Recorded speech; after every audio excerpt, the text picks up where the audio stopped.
It's going to be one of the most debated calls in the history of the National Football League. It happened on such a big, huge stage with over 100 million people watching. It's going to be talked about all the time. The one thing I thought that was interesting that Bill Belichick said is their low is a lot lower than I've Seattle's heard that high. so And many times, Mark. It's so true. When I was with Tampa Bay in '99, when we lost the NFC Championship game to Ricky Prohl and Kurt Warner, it was miserable for 4 or 5 years. And when you won the Super Bowl in 2002, you enjoyed it for like a week, but you're just so busy focusing on off season and you got to catch up on your draft preparation.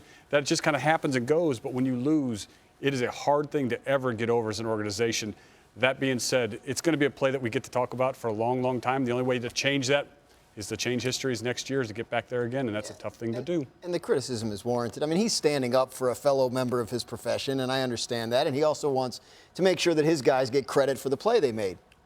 He's saying that's a great football team. They're incredibly well coached. All those things are still true.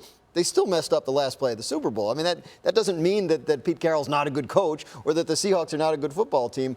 I mean, this is what we do. We break down games and we criticize decisions and we try to figure out if they could have been done differently. Pete Carroll has made his explanation, and it makes logical sense. I continue to insist that it made very little, if any, practical sense, and I think that's a big difference, and I think that's a fair assessment of the situation regardless of what Bill Belichick has to say about it. One factor I think Belichick was trying to underscore is that it's easy for us to take a step back, examine it through the lens of all the circumstances around this game. But when you're in the heat of the moment, when you're on that sideline, and you've got all the eyes of the world on you, it's not as easy to make these decisions. They're not as precise as they may seem when you're watching on your television. I mean, there are people who are watching the game. You can see crowd shots, and you can see the emotion inside of them. People are anxious just watching the game. Imagine being the coach responsible for making the plays. And yes, that is what he is paid to do.